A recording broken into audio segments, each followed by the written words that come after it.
Prends la première place en ce moment. Nous nous effaçons, nous te laissons la première place. Afin que tout soit de toi, rien que de toi, au nom de Jésus.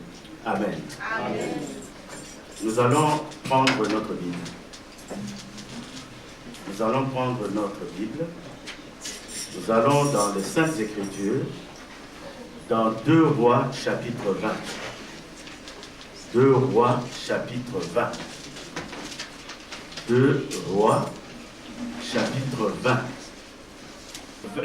2 Rois, chapitre 20. 2 Rois, chapitre 20. Nous lisons du verset 1 au verset 15. Alors, 2 Rois, chapitre 20. 2 Rois, chapitre 20. Nous allons lire du verset 1 au verset 15. Nous lisons la parole de Dieu. En ce temps-là, Ézéchias fut malade à la mort. Le prophète Ésaïe, fils d'Amos, vint auprès de lui et lui dit: Ainsi parle l'Éternel. Donne tes ordres à ta maison, car tu vas mourir et tu ne vivras plus. Ézéchias se tourna son visage contre le mur et fit cette prière à l'Éternel. Ô Éternel, souviens-toi que j'ai marché devant ta face avec fidélité et intégrité de cœur, et que j'ai fait ce qui est bien à tes yeux. Et Ézéchias répandit d'abondantes larmes. Ésaïe, qui était sorti, n'était pas encore dans la cour du milieu lorsque la parole de l'Éternel lui fut adressée en ces termes. Retourne et dis à Ézéchias, chef de mon peuple, ainsi parle l'Éternel, le Dieu de David ton père. J'ai entendu ta prière, j'ai vu tes larmes. Voici, je te guérirai. Le 3e jour, tu monteras à la maison de l'Éternel. J'ajouterai à tes jours 15 années. Je te délivrerai, toi et cette ville, de la main du roi d'Assyrie. Je protégerai cette ville à cause de moi et à cause de David, mon serviteur. Ésaïe dit, prenez une masse de figues. On la prit et on l'appliqua sur l'ulcère et Ézéchias guérit. Amen. Ézéchias avait dit à Ésaïe, à quel signe connaîtrai-je que l'Éternel me guérira et que je monterai le 3e jour à la maison de l'Éternel? Ésaïe dit, voici, de la part de l'Éternel, le signe auquel tu connaîtras que l'Éternel accomplira la parole qu'il a prononcée. L'ombre avancera telle de 6 degrés ou reculera telle de 10 degrés. Ézéchias répondit, c'est peu de choses que l'ombre avance de 10 degrés, mais plutôt qu'elle recule de 10 degrés. Alors Ésaïe le prophète invoqua l'Éternel qui fit reculer l'ombre de 10 degrés sur les degrés d'Achas, où elle était descendue. En ce même temps, Bérodak, Baladan, fils de Baladan, roi de Babylone, envoya une lettre et un présent à Ézéchias, car il avait appris la maladie d'Ézéchias. Ézéchias donna audience aux envoyés, et il leur montra le lieu où étaient ces choses de prix, l'argent et l'or, les aromates et l'huile précieuse, son arsenal et tout ce qui se trouvait dans ses trésors. Il n'y eut rien que Ézéchias ne leur fit voir dans sa maison et dans tous ses domaines. Ésaïe le prophète vint ensuite auprès du roi Ézéchias et lui dit, qu'ont-ils dit ces gens-là et d'où sont-ils venus vers toi? Ézéchias répondit, ils sont venus d'un pays éloigné de Babylone. Ésaïe dit encore, qu'ont-ils vu dans ta maison? Ézéchias répondit, ils ont vu tout ce qui est dans ma maison. Il n'y a rien dans mes trésors que je ne leur ai fait voir. Seigneur, cette parole est la tienne.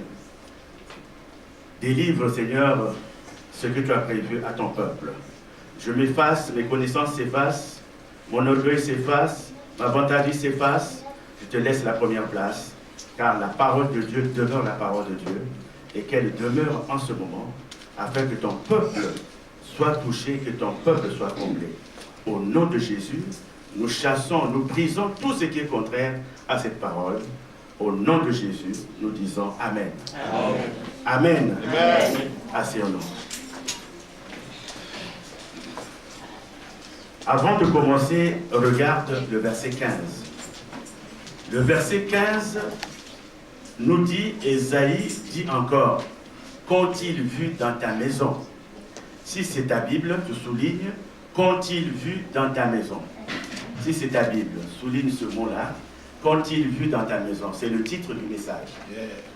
Qu'est-ce qu'ils ont vu dans ta maison? Donc, verset 16, Ésaïe dit encore, qu'ont-ils vu dans ta maison? Si ta Bible, tu soulignes, qu'ont-ils vu dans ta maison? Le titre du message, donc, c'est qu'ont-ils vu? Qu'est-ce qu'ils ont vu dans ta maison? Bien-aimés, nous allons faire un petit exercice. Il nous est arrivé de rendre visite à un frère. Il nous est arrivé de rendre visite à un frère, à une sœur, à quelqu'un que nous connaissons, à quelqu'un qui est dans la prière. Alors nous lui rendons visite. Est-ce que nous pouvons répondre à la question qui est là? Qu'est-ce que ce visiteur voit-il dans ta maison? Il voit quoi dans notre maison? Quand tu arrives chez quelqu'un, quand tu rends visite à quelqu'un, qu'est-ce que tu vois dans sa maison? Nous voyons quoi? Bon, on n'est pas à l'école, mais je crois que tout le monde conviendra avec moi pour une grande majorité que nous voyons d'abord, notre regard se pose d'abord sur les meubles. Notre regard se pose sur les meubles, comment il est installé. Donc dès qu'on entre, notre regard, c'est d'abord sur les meubles. Qu'est-ce qu'il a dans sa maison? Quels sont les meubles qu'il a? Est-ce qu'il a des fauteuils? Quel genre de fauteuil? De fauteuils de confort? Des fauteuils de grand prix? Qu'est-ce qu'il a dans sa maison? Est-ce qu'il a quoi? Il a quel meuble? Je crois que c'est le premier regard qui se pose sur nous. Et quand on revient de là ou même au fond de soi-même, nous disons, ah, mon frère est vraiment, il est bien installé. Hein? Ah, il est bien installé. Hein? Chez lui, c'est comme ça. C'est comme ça, il est bien installé. Hein? J'ai été chez lui, oh là là, quel rangement. La femme a du soin. En tout cas, c'est propre. c'est comme disait un serviteur de Dieu, il faudrait que j'arrange ma maison, parce qu'il y a des gens qui me rendront visite, qui le trouvent quand même ma maison propre. Alors c'est ce que nous avons l'habitude de regarder. C'est ce que nous avons l'habitude de voir. C'est-à-dire que nous ne sommes pas loin d'Ézéchias. Ézéchias va montrer les biens qu'il a, les biens matériels qu'il a, les trésors qu'il a, tout ce qu'il a, en tout cas pour lui de très important. Mais en fait, ce n'est pas cela qui est important. Nous, en tant que chrétiens, quand nous rendons visite à un frère, ce qui est important, ce n'est pas le bien matériel qu'il a. Vous savez que le bien matériel fait tout simplement partie de la vanité. Vanité, tout est vanité. Donc, le bien matériel, ce n'est pas cela qui devait nous impressionner. C'est ce qu'on appelle se tourner vers ce qui est matériel, vers ce que nous touchons. Et beaucoup de gens même attachent du prix au matériel. J'ai une belle voiture, j'ai le temps de montrer ma belle voiture à ceux qui me rendent visite. J'ai un beau salon, j'ai le temps de montrer mon salon à ceux qui me rendent visite. J'ai une belle télé, il faut que j'ai le temps aussi de montrer à ceux quel est le poste de télévision que j'ai. Aujourd'hui, nous allons voir que ces choses-là ne sont pas essentielles. Parce que les choses essentielles, ce sont les choses d'en haut. Ce sont les choses d'en haut. Quand nous rendons visite à un frère, nous devons être attirés non pas par ces choses périssables, mais nous devons être attirés par les choses d'en haut.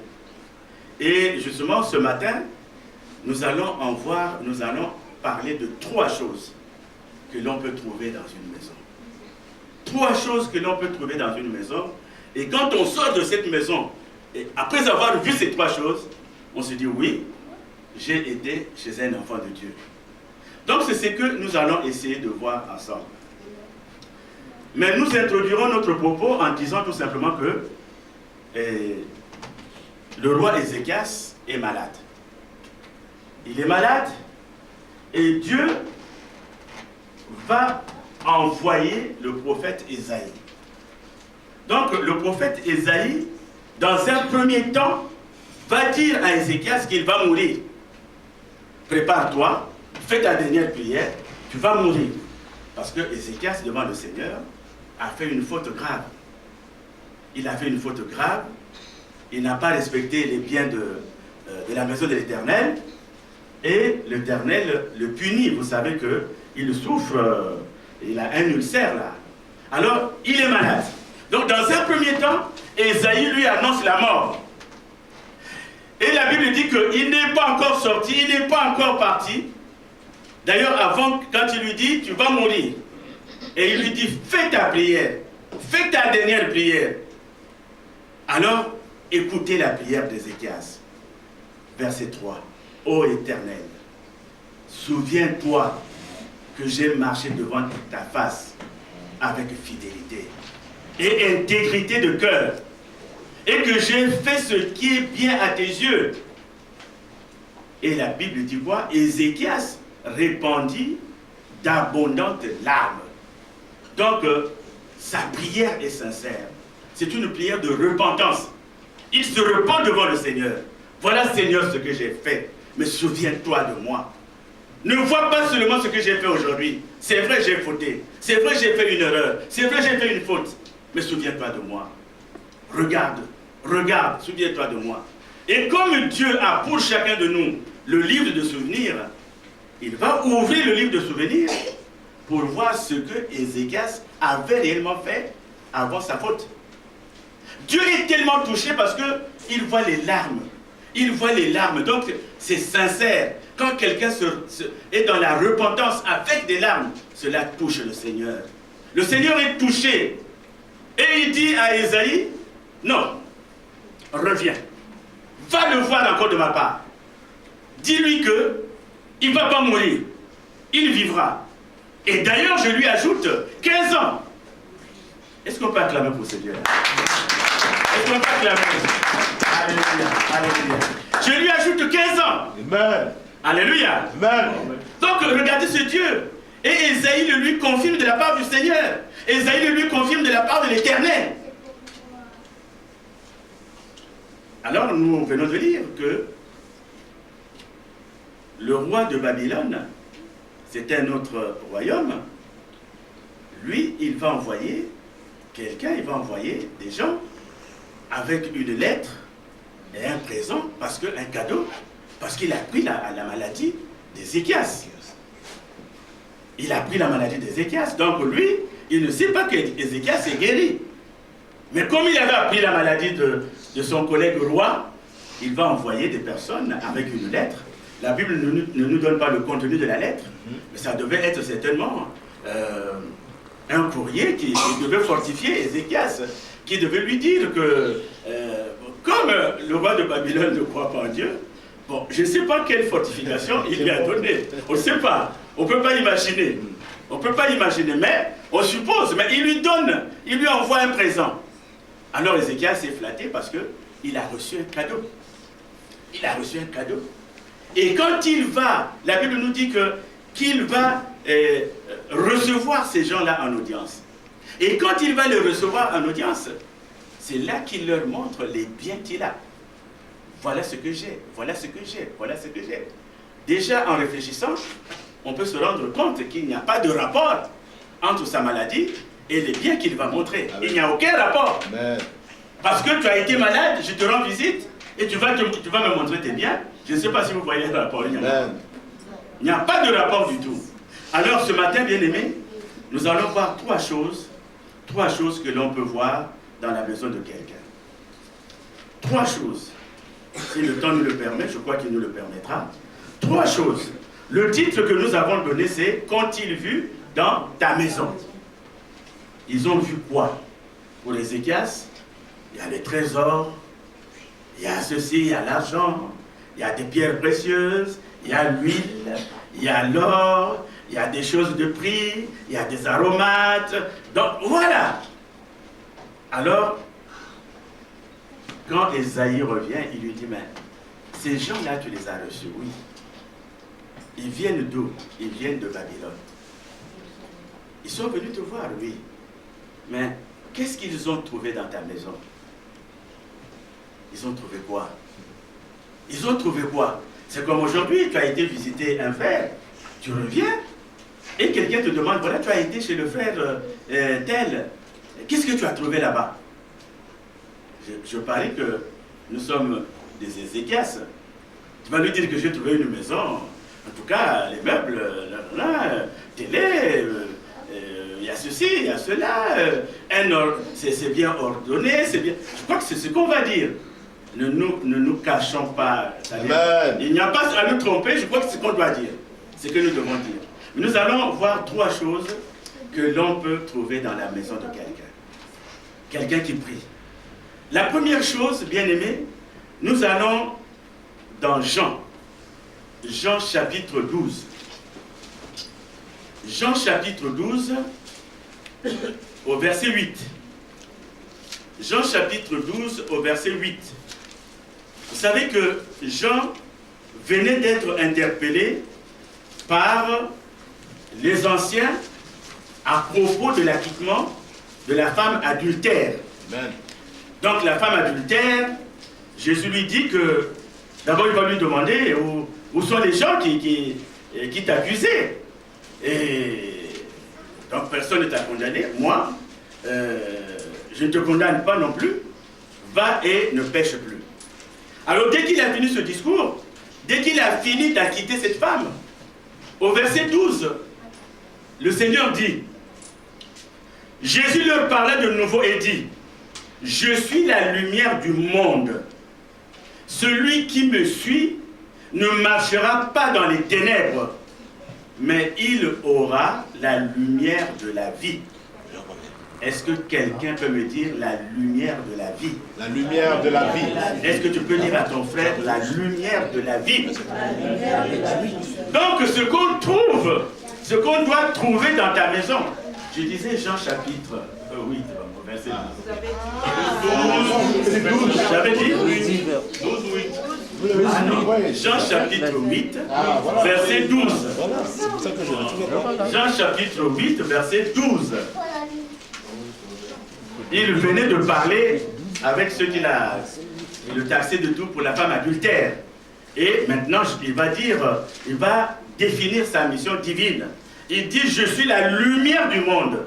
Celui qui me suit ne marchera pas dans les ténèbres, mais il aura la lumière de la vie. Donc, dans ta maison, on doit trouver, la première chose qu'on doit trouver, c'est la lumière de la vie. Jésus. La lumière de la vie n'est autre que la présence de Jésus-Christ lui-même. Donc, on doit trouver cela. Quand tu vas voir un chrétien, c'est la première des choses qu'on doit trouver. Et comment ça se sent? Ça se sent tout simplement par la manière dont tu es reçu. Quand tu es reçu, quelqu'un te reçoit, il te fait asseoir et il te dit, prions. C'est-à-dire, vous recommandez la causerie que vous aurez, vous recommandez l'entretien que vous aurez entre les mains de Dieu.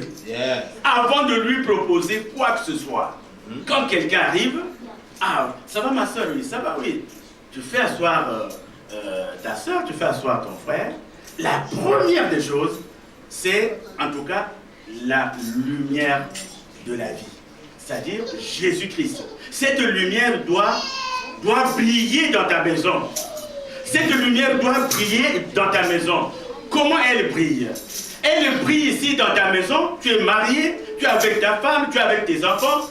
Si vous pouvez lire la parole de Dieu, si vous pouviez partager la parole de Dieu dans votre maison, ce qu'on appelle une lecture journalière de la parole. Combien de fois nous chrétiens, nous oublions cela?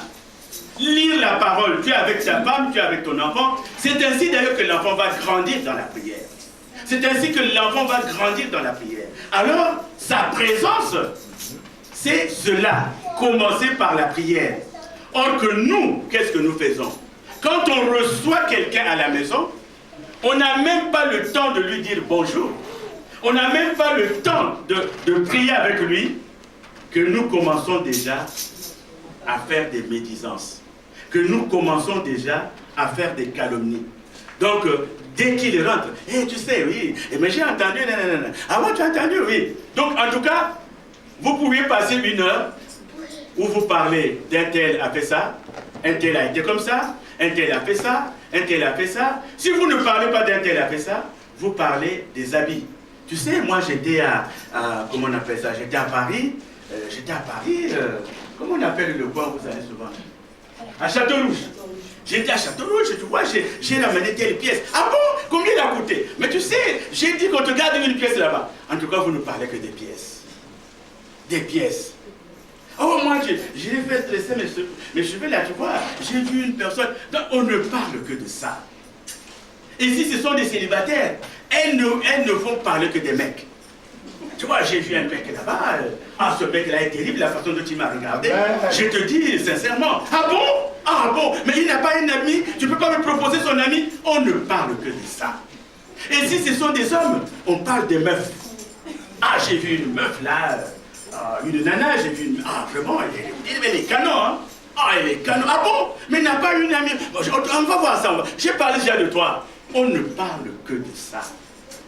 Il n'y a aucune présence de Jésus dans notre maison. Il n'y a aucune présence de Jésus dans notre maison. Même tu n'as pas eu le temps de donner de l'eau à ton frère. Parce que l'eau, c'est très important. Mais dès qu'il arrive, dès que tu commences à parler de ces choses-là, attends, j'ai oublié. Tu as fait un whisky que tu caches quelque part, tu vas prendre le whisky. Ah tiens, prends ça un peu. Hein. Non. Vous savez, quand il va boire du whisky, il va se mettre à dire des bêtises sur ta femme, et tu vas dire qu'il est impoli. Mais oui, celui qui a bu, dit n'importe quoi. Donc, la première des choses qu'on doit voir dans une maison d'un enfant de Dieu, en tout cas, c'est la lumière de la vie. C'est Jésus-Christ. Ça se manifeste par la façon de recevoir ton ami. Ça se manifeste par... Vous savez, il y a peu de chrétiens, vous lui rendez visite et il vous dit, mon frère, moi j'ai un passage là, est-ce qu'on peut le partager? C'est rare de l'entendre chez les chrétiens. J'ai tel passage, tu sais, j'ai lu mais je ne comprends pas. Est-ce qu'on peut en parler? Ah bon, quel passage? vous prenez le passage, vous le lisez. C'est rare chez les chrétiens. Donc, nous sommes comme Ézéchias. Nous sommes comme Ézéchias. On parle des choses qui ne nourrissent pas. Et nous savons que Matthieu 4 nous dit que l'homme ne vivra pas du pain seulement, mais il vivra de toute parole qui sort de la bouche de Dieu. Je viens chez toi, mais on ne cesse de parler des habits. On ne cesse de parler de ce que tu vas porter. Ah, tu sais quel jour? Ah, oui, tu sais la robe que j'ai achetée là, elle est canon, hein, tu sais, il y aura mariage. Ah, tu vois, ma robe de soirée, ah, tout ça, il m'a coûté. Donc c'est tout ce qu'il y a comme. Jésus n'est pas là. Jésus n'est pas là. Donc nous devons avoir cet esprit, chercher la lumière de la vie. Et la deuxième chose que l'on doit avoir dans sa maison, c'est ce qu'on appelle la relation de confiance. La relation de confiance, une confiance qui est réciproque. Il y a un homme dans la Bible qui n'a pas eu cette relation, c'est Caïn. Caïn n'a pas eu cette relation avec ses parents. Adam et Ève ont donné naissance à un enfant, mais cet enfant n'a pas eu le temps de parler avec les parents. Aujourd'hui, dès qu'un enfant nous pose des questions, on s'énerve. Aujourd'hui, on ne laisse plus le temps à l'enfant de parler avec nous. Or que nous devions parler avec les enfants. Nous devons leur expliquer des choses. Mais Caïn, en tout cas, nulle part on dit que Caïn était resté un moment avec ses parents.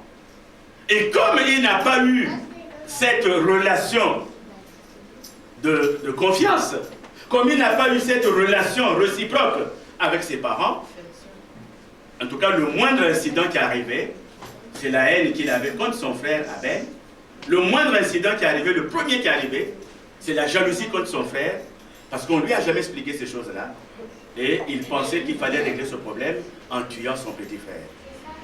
Donc c'est ce qui arrive avec nos enfants.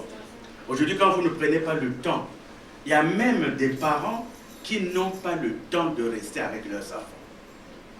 Il y a des parents qui n'ont pas le temps. Mais soyez rassurés que Dieu va vous le demander. Soyez rassurés qu'au moment venu, Dieu va dire, mais je t'ai confié des enfants. Qu'est-ce que tu leur as appris? Je t'ai confié des enfants. Qu'est-ce que tu as dit à tes enfants? Je ne t'ai pas retiré le souffle de vie. Pendant tout ce temps que tu as vécu, combien de temps as-tu passé avec les enfants? Il y a des parents, au moment de parler avec les enfants, c'est la claque.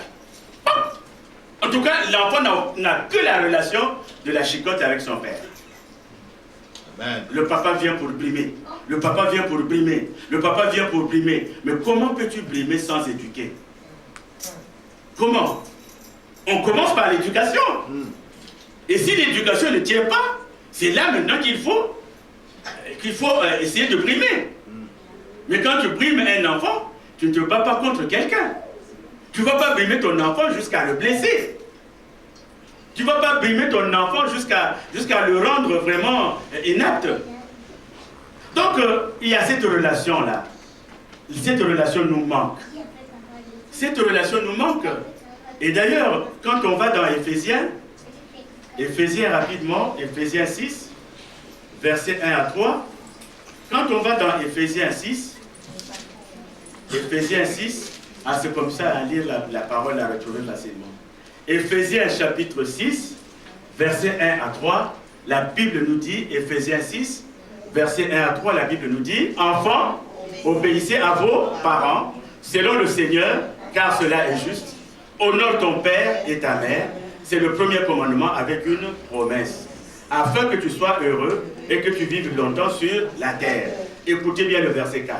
Et vous, pères, n'irritez pas vos enfants, mais élevez-les en les corrigeant et en les instruisant selon le Seigneur. Amen. Amen.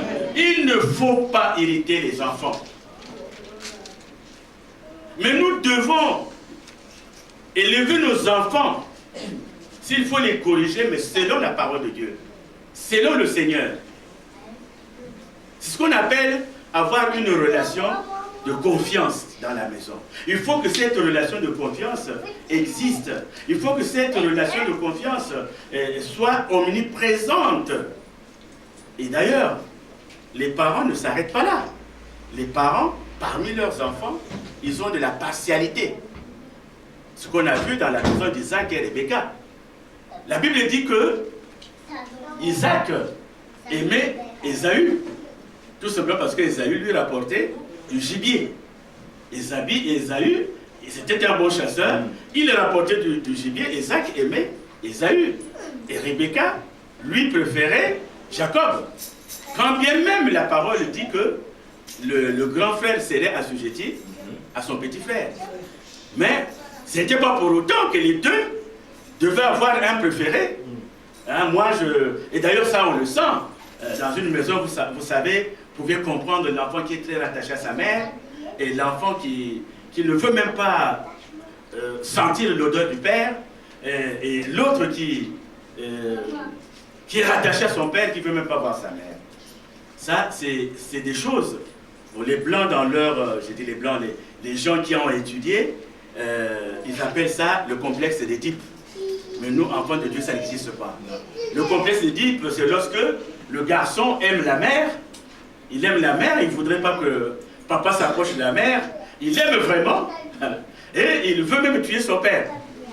Et la fille aime son père, elle ne veut même pas que la maman s'approche du père. Ça, c'est le complexe d'Édipe. Mais nous, si vous avez des enfants à ce stade, c'est que vous avez raté quelque chose dans leur éducation. Dans leur éducation, vous avez raté quelque chose. Alors, cette relation de confiance doit exister dans nos familles. Ça doit exister. On ne doit pas aussi avoir un esprit laissez-fairiste, ce qu'on appelle le laxisme. Un esprit laissez-fairiste, c'est-à-dire vous laissez les enfants faire tout ce qu'ils veulent. Moi, je dis souvent que ma liberté s'arrête là où commence celle de l'autre. Moi, j'ai une liberté, mais cette liberté s'arrête là où commence celle de l'autre. Un enfant, dans la maison, il a un territoire. Il y a des territoires qu'ils ne peuvent pas toucher. Mais s'il va au-delà de son territoire, c'est là qu'on lui dit, écoute, reviens, une bonne fessée, vous avancez. Vous voyez? Donc, pas de laxisme. Vous êtes là, on va parfois dans certaines maisons, vous êtes en train de causer, l'enfant va prendre je ne sais pas, le lecteur de DVD, il le jette par terre, l'enfant parfois il vient, il secoue la télévision, c'est-à-dire en un mot l'enfant fait n'importe quoi dans la maison. Et les parents sont laxistes, ils sont là, ils regardent. Hé, laisse ça, pourquoi tu fais ça? Laisse ça, je vais bientôt te taper. Je vais te taper. Hein. L'enfant est habitué à je vais te taper. Donc quand tu dis je vais te taper, lui il s'amuse. Hein. C'est-à-dire il redouble encore d'énergie. Et je vais te taper. Hein. Je vais te taper. À un enfant quand tu dis je vais, tu n'as même pas parlé. Tu veux le taper, tu le tapes. Pourquoi l'avertir plusieurs fois? Quand je vais te taper. Hein. L'enfant est habitué. Quand tu dis je vais te taper, il sourit. Donc dans votre maison, c'est ce qui se passe. Et encore, ce n'est pas tout. Dans la maison, l'homme veut montrer qu'il est l'homme. Parce que la Bible lui dit que la femme est soumise. Alors il veut montrer qu'il est l'homme. Et comment il fait? Il envoie tous les jours des claques à sa femme. La pauvre, dès qu'elle essaie de parler, c'est pour toi. Dès qu'elle essaie de parler, c'est pour toi. Et les enfants regardent. Les enfants regardent. Ne soyez pas surpris que votre fils devienne aussi méchant, plus méchant que vous quand il va se marier. Parce que lui, il croit que comme papa tape maman, moi aussi quand je l'ai ma femme, je dois la taper. Il y a un homme de science qui s'appelle Macarenko. Lui, il a dit que l'enfant ne sait que ce qu'il agit. Il ne sait que cela. L'enfant a pour modèle papa et maman. Mais toi, le père, pour un rien, tu arrives. Pourquoi tu n'as... Et il y en a même, surtout dans nos pays, qui tapent leurs femmes et leur arrachent le pagne devant les enfants. La femme est obligée de tout faire pour se cacher, mais lui, il est content. Il dit alors, mais mon frère, l'exemple que tu montres à ton fils n'est pas un bel exemple. C'est pas un bel exemple. C'est comme des femmes qui ont que l'habitude d'appeler les gens d'une autre manière. Vous savez, il y a quelques années, j'appelle une sœur c'est le fils qui prend, je me présente, et la maman demande, le téléphone n'est pas coupé, hein. La maman demande, ben, c'est qui? L'enfant dit, c'est Péléka. C'est Péléka. Et quand la maman vient au téléphone, elle dit, ah oui, c'est Péléka. Ah papa, cet enfant-là dit, non, c'est que tu m'appelles comme ça chez toi. Chez toi, tu m'appelles Péléka. Amen. Et l'enfant n'est pas menteur. Ouais. L'enfant reprend ce qu'il entend. C'est vrai. Chez toi, tu as l'habitude de m'appeler Péléka. Et quand tu demandes qui est-ce, il te dit c'est Péléka. Je dis, mais je n'ai pas refusé, c'est mon nom. Mais tu lui donnes une mauvaise éducation. Je lui donne une mauvaise éducation. C'est ce qu'on appelle une relation, en tout cas, de confiance. La manière dont tu appelles ta femme, l'enfant va l'appeler comme ça. Quand tu dis Maman Louise, l'enfant va l'appeler Maman Louise. Quand tu lui dis Ya Louise, l'enfant va l'appeler Ya Louise. Quand tu l'appelles Louise, lui aussi va l'appeler Louise. Donc l'enfant ne sait que ce qu'il agit. La manière dont tu parles dans ta maison, il y a certaines maisons, quand vous y allez, le soir, c'est-à-dire il n'y a pas d'autre entretien que parler des autres. Vous parlez de qui? Ah, il est mauvais, hein? Voilà ce qu'il m'a fait, voilà ce qu'il m'a fait, vraiment il est mauvais. Qui? Péléka? Voilà ce que Péléka fait. Maintenant, comment veux-tu, quand ton enfant va voir le pasteur Péléka, qu'il puisse l'aimer? Il ne peut pas l'aimer. Toi, tu fais semblant de donner un bisou au pasteur. Ah, papa, ça va, papa. Mais l'enfant, lui, il ne trompe pas. Il sait que le pasteur Péléka, il moment, ça ne va pas. Il va passer outre. Hé, tu ne dis pas bonjour. Et là, c'est le moment qui insiste. Mais viens dire bonjour. Mais attends, mais hier, tu parlais de moi. Comment veux-tu que l'enfant me dise bonjour? Enseigner le respect. C'est ce qu'on appelle la confiance dans la maison. La manière dont vous parlez des autres. Nous, chrétiens, nous sommes devenus, nous avons des antennes de dénigrement. Nous avons des antennes où on parle. Nous ne nous rendons pas compte qu'il y a les enfants à côté. L'enfant ne peut pas comprendre que toute la soirée d'hier, tu as parlé d'une sœur. Elle est mauvaise, elle m'envie, elle est jalouse, elle est comme cela. Et quand tu retrouves cette sœur à l'église, ah ma sœur, ça va, ah ma sœur. Mais ne comptez pas sur l'enfant. L'enfant va passer outre. Parce que lui, il est dans la vérité. Mais nous sommes dans l'hypocrisie.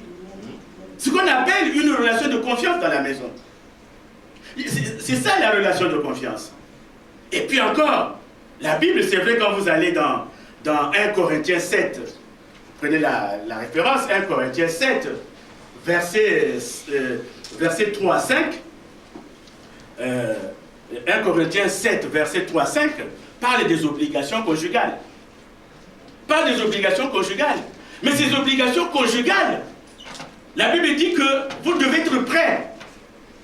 Vous devez être prêts quand on parle des obligations conjugales. Mais ça se fait en lieu privé. Ce n'est pas dans le boucan, les enfants ne peuvent même plus dormir. Ils entendent des gens qui gémissent, qui racontent quoi? À un moment donné, l'enfant se dit, mais qu'est-ce qu'il y a? Il y a eu une bagarre là-bas? Un peu de décence. C'est ça. La Bible nous parle des obligations conjugales. Mais les parents ne peuvent pas en discuter devant les enfants. Ils ne peuvent pas en discuter fortement et à outrance devant les enfants. Donc ne vous étonnez pas que votre enfant devienne un pédophile. Ne vous étonnez pas que votre enfant, en grandissant, commette l'inceste. Parce qu'en fait, il l'aura appris auprès de vous. Église, amen. Amen. Ce qu'on doit trouver dans ta maison. Nous avons dit premièrement, la lumière de la vie. Deuxièmement, une relation de confiance qui est réciproque. En tout cas, tous les deux dans votre maison, vous devez être de véritables intercesseurs. Les parents doivent être des intercesseurs pour leurs enfants. Si quelqu'un peut me trouver rapidement Job, chapitre 1, versets 4 à 5. Des enfants doivent être des véritables... Les parents doivent être des véritables intercesseurs pour leurs enfants, à l'image de Job. À l'image de Job. Si quelqu'un a trouvé Job, chapitre 1, versets 4 à 5. Que dit la parole? Je lis la parole. Amen. Vous aurez pour territoire depuis le désert et le Liban jusqu'au grand La fleuve est dans Job? Non. Ah, pardon. Là, je suis d'accord. Job, oui. Vas-y, papa. Job, oui. Verset 4 à 5. Job. Chapitre 1, verset 4 à 5. La Bible dit ceci. Ses fils allaient les uns chez les autres et donnaient tour à tour un festin. Et ils invitaient leurs 3 sœurs à manger et à boire avec eux.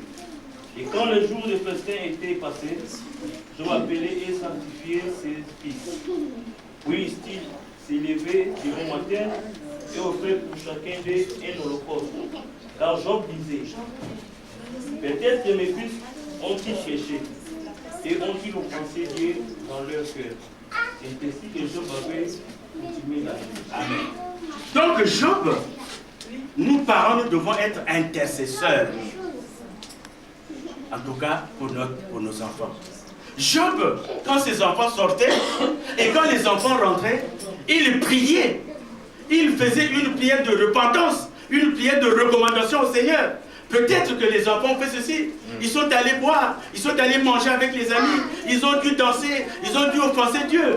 Alors Seigneur, Job intervient, Job intercède pour ses enfants. Les parents, nous devons être des intercesseurs pour nos enfants. Cela nous permet de dire comme Josué, Josué 24, verset 15, de dire, moi et ma maison, nous servirons l'Éternel. Moi et ma maison, nous servirons l'Éternel. Alléluia. Donc, je disais, moi et ma maison, c'est Josué, chapitre 24, verset 15. Alors ça, c'est la deuxième chose qu'on doit trouver dans la maison. La première chose, il y a eu la présence de Dieu. Il y a eu la présence de Christ dans la maison. La deuxième chose, il faut qu'il y ait de l'harmonie. Il y en a même des gens qui ne se privent pas, même devant les étrangers, c'est-à-dire devant les visiteurs. Ils montrent en tout cas leur mauvais cœur. Vous allez voir un mari, surtout si vous avez l'habitude de vous rendre là-bas, ils pensent que vous dormez chez eux, ils pensent que vous êtes à leur remorque, alors vous entendez l'homme qui injurie sa femme. Vous entendez la femme qui injurie son mari. Vous voyez, en ce temps-là, je n'étais pas en Dieu, je ne connaissais pas Jésus. Mais moi, je me souviens, mes parents, même s'ils sortaient d'une querelle, quand ils voient quelqu'un, ils font comme si rien n'était. En tout cas, ils vont accueillir la personne dans la joie et tout, et la personne ne se rendra pas compte qu'ils sont en contradiction. Mais aujourd'hui, avec les chrétiennes, vous êtes en train de discuter, vous êtes en train de vous injurier. Pourquoi d'abord s'injurier? Vous êtes en train de discuter, il y a quelqu'un qui frappe à la porte, on ne s'arrête même pas. Et au contraire, on profite de la présence de cette personne pour que la femme se jette sur l'homme et qu'il y ait bagarre. Lui, venu vous rendre visite, il commence maintenant à vous séparer. Si j'ai un conseil à vous donner, ne les séparez pas. Parce que celui qui va se séparer, c'est lui qui reçoit le coup de couteau. Faites attention, ne les séparez pas. Quand c'est comme ça, vous êtes, au revoir. Soyez pas témoins. S'ils s'entretuent, c'est leur affaire. Il y en a qui profitent. Quand vous allez chez eux, il y a toujours des querelles, il y a toujours des chamailleries. Ça ne doit pas exister dans la maison. Deux fois l'homme est parti, on ne le voit pas. La femme attend son mari avec impatience, mais le mari n'est pas là. Et parfois, quand on lui demande, mais où es-tu? Le téléphone ne répond plus. Ça, ce n'est pas la relation, en tout cas, de confiance. La troisième et dernière chose que nous devons voir, dans la maison, c'est tout simplement le témoignage et la gloire du donateur. À tout moment, en chaque instant, il faut que tu aies le témoignage et la gloire du donateur. Vous savez, la Bible dit, dans son palais, tout s'écrit gloire. Ah, dans son palais, tout s'écrit gloire. Allons dans le psaume 29, verset 9. Parce que le plus souvent, les gens ne savent pas comment ça s'écrit. Psaume 29, verset 9. Dans son palais, tout s'écrit, le verbe s'écrier, gloire. Dans son palais, tout s'écrit gloire. Ça veut dire quoi? Le palais de Dieu est en vous. Psaume 29, verset 9. La nouvelle Jérusalem est en vous. Vous êtes la nouvelle Jérusalem. Nous sommes la nouvelle Jérusalem. Donc, notre palais à nous doit s'écrier, doit. Partout où nous allons, à chaque circonstance, nous devons témoigner du donateur. Le donateur, celui qui renouvelle le souffle de vie. Nous devons témoigner de Jésus-Christ. Nous devons témoigner de lui. Regardez ici. Revenons un peu sur ce texte de 20 rois. 2 rois, chapitre 20. Repartons un peu sur ce texte-là. Ézéchias avait une grande opportunité à témoigner de Jésus. Ézéchias avait une grande opportunité à témoigner la gloire du donateur. Il devait mourir. Il devait mourir. Mais par sa prière, par son intégrité, Dieu lui dit, j'ai écouté ta prière. Au lieu de mourir maintenant, je t'ajoute 15 ans.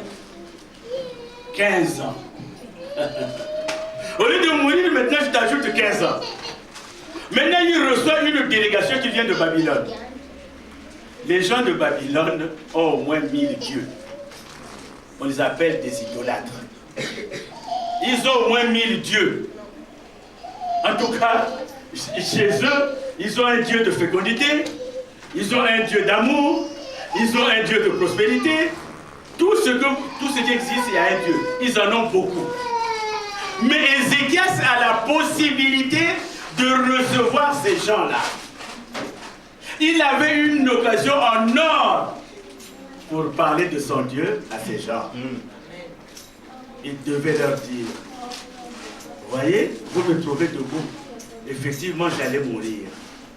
Mais le Dieu en qui je crois est un véritable Dieu. Amen. Mon Dieu est un véritable Dieu. Et il allait commencer maintenant à ouvrir la page.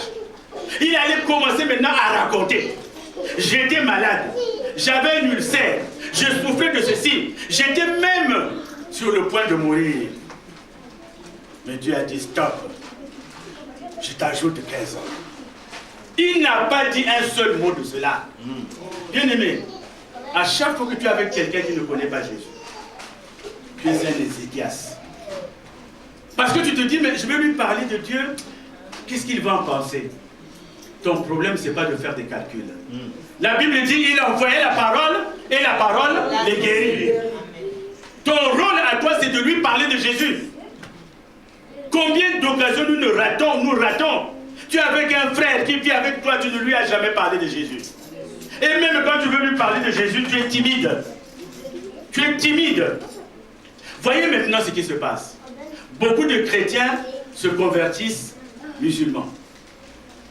Beaucoup de chrétiens deviennent des musulmans. Mais il y a peu de musulmans qui deviennent chrétiens. Parce que nous, chrétiens, nous ne savons pas parler de notre Dieu. Non. J'ai l'habitude de boire avec tel frère. J'ai l'habitude de m'amuser avec tel frère. Oh, il ne peut pas savoir que je suis chrétien. Il boit, je bois. Il drague les filles, je drague les filles. Je fais comme lui. Ça, le Seigneur va te demander des comptes. Il y a même des gens qui disent, mais oh, il ne va pas comprendre. Est-ce que lui, il va entendre? Surtout que depuis longtemps, il parle plus de... C'est-à-dire, vous partagez. Il a besoin de ceci, il te le donne. Tu as besoin de ceci, tu le lui donnes. Il a besoin de ceci, mais vous ne parlez plus jamais de Jésus. Parce que tu te dis, mais il ne va pas comprendre. Mais qu'est-ce qui te dit qu'il ne va pas comprendre? C'est le Seigneur. Nous, on envoie la parole. Et la parole elle-même transforme. Matthieu 28 nous dit quoi? Je crois au verset 19. Il nous dit quoi? 18 ou 19.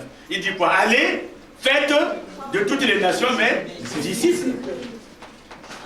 Allez. Donc nous sommes des évangélistes. Mais autour de nous, là où on travaille, les gens ne savent même pas que nous sommes chrétiens. Or que le musulman ne se cache pas. Jamais. D'ailleurs, quand il fait la prière, c'est devant tout le monde. Il ne se cache pas. Il crie même. Quand c'est l'heure de prière, tu le vois, vous le voyez là, il se penche, il se relève.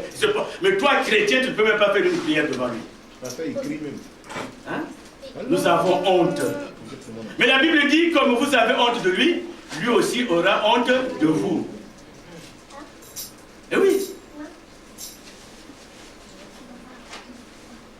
n'avons pas la force de parler de Jésus.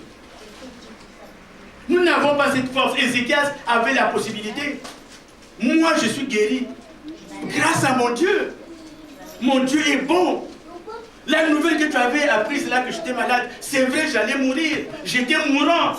Et d'ailleurs, tout mon royaume savait que le roi était sur le point de mourir. Mais si vous me voyez debout, parce que mon Dieu est bon. Parce que mon Dieu m'a ramené à la vie. Non, il n'a pas le temps. Il va montrer les biens matériels. Ça, c'est ma richesse. Ça, c'est ma richesse. Ça, c'est ma richesse. Beaucoup d'Ézéchias sont en nous, bien-aimés. Quand quelqu'un vient chez toi, et d'ailleurs, moi, je suis très surpris que les enfants de Dieu gardent de l'alcool dans leur maison. Il y a des chrétiens qui ont de l'alcool dans leur maison. Ils disent quoi? L'alcool, c'est pour les visiteurs. Les gens qui me rendent visite, qui boivent de l'alcool, je le leur donne. Que dit la Bible? Gare à toi qui sert à boire à quelqu'un. Gare à toi. Tu prends à boire, tu sais bien que c'est mauvais, tu sais bien que ça tue, tu lui donnes. Et quand il aura bu, quand il aura dépassé ce qu'il faut, il va faire pipi sur son pantalon. Ça sera pour toi une histoire. Ah, il est venu chez moi. Quand il boit comment? Je peux pas vous dire. C'est vraiment un animal. Il a même fait pipi dans le fauteuil. Mais oui, où a-t-il trouvé le vin? Où a-t-il trouvé le vin? C'est toi qui lui as donné. Comment toi tu es enfant de Dieu? Cette chose-là, tu sais qu'elle est mauvaise. Tu sais que cette chose-là n'est pas bonne.